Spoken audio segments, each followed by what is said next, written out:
Meenakshi Shedde. I'm Senior Program Advisor South Asia to the Toronto International Film Festival's TIFF. I'm here on opening night at the Roy Thompson Hall in Toronto, where the opening night's film was Hayao Miyazaki's The Boy and the Heron. It's a fantastic year for India and South Asia at the Toronto Festival.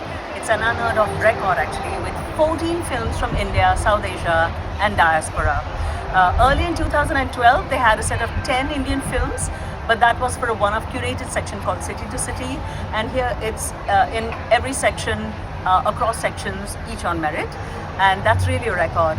So from India alone, we have 6 films, another 6 films from diaspora and 2 films from South Asia. And that's really, it's a sign of rude and boisterous health of Indian cinema and South Asian cinema, despite every challenge. And that's really remarkable.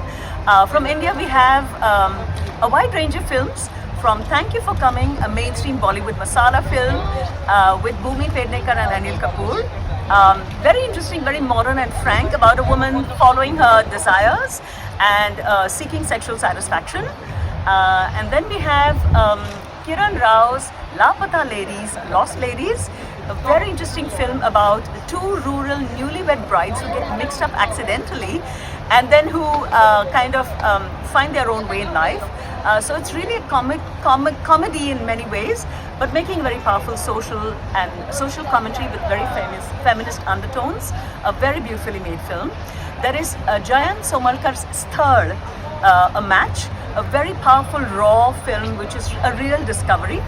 And it's kind of partly autobiographical, based on his life experiences really, of how women are paraded before prospective suitors, a very traditional way in India, and how a woman looks to rebel against this nasty system, very deeply patriarchal system. Very powerfully made film set in rural Maharashtra. Then we have very different films. Anand Patwardhan's Vasudhaiva Kutumbakam, The World is Family, a deeply personal documentary on his family, on his parents and immediate family who took part in the Gandhian movements, in the movements for independence, and the secular values which are really frittered away and highly endangered in today's India.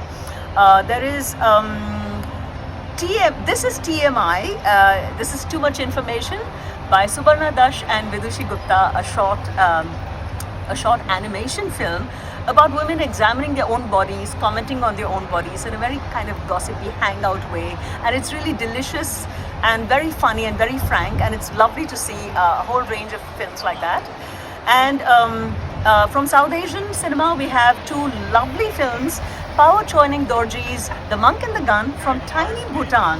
Imagine this tiny film is already listed by Anne Thompson of IndieWire as among the front runners for the Oscars 2024, and his first film, Lunana Yak in the Classroom, already won an Oscar nomination for Best International Feature, which India did not manage. So it's really, there's another film also, Naveen Subha's A Road to a Village, Gao Aiko Bato, from tiny Nepal.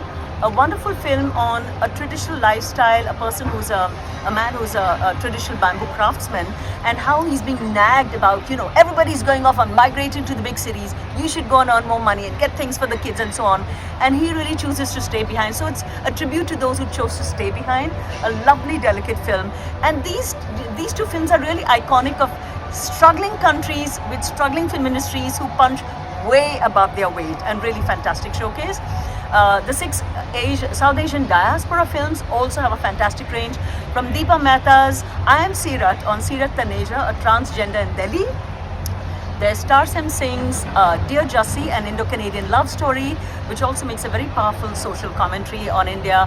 It's the first film that he shot in India after winning an Oscar nomination for The Cell, starring Jennifer Lopez. And then what do we have? Let's see. We have Wendy Bednar's Yellow Bus, which is actually a UAE film, but the lead actress is Tanishta Chatterjee, who has a huge international profile overseas as well as in India, and it's based on an in-diaspora event, a tragic accident actually, in the UAE, and also is co-produced by Gunit Manga's Sikha Films. Then there is, let's see, there's 2 Canadian Pakistani films. One is Queen of My Dreams, so by Fauzia Mirza, It's a Canadian-Pakistani LGBT film, really interesting. It's shot in different time frames in rural Canada and Karachi, and it shows how Karachi was way more hip than rural Canada at one point. And the theme song is a recurring refrain of Mere Sapnon Ki Rani, or from Aradhna, starring Sharmila Tagore and Rajesh Khanna. And there is also Zarar Khan's In Flames, produced by Anam Abbas, also another Indo-Canadian film that was at the Cannes Film Festival Directors Fortnight. And of course, the big genre film from India, which I forgot to mention earlier, is Kill, which is Nikhil Bhatt's Kill, produced by Karan Johar and Guneet Monga, a slasher genre film in the Midnight Madness section, overall showing a wide range of every kind of filmmaking in rude, boisterous health, as I said. And hopefully the launch at TIFF is not only a great showcase of the diversity and health of Indian South Asian cinema, but is a launching pad for these films all over the world. Thank you.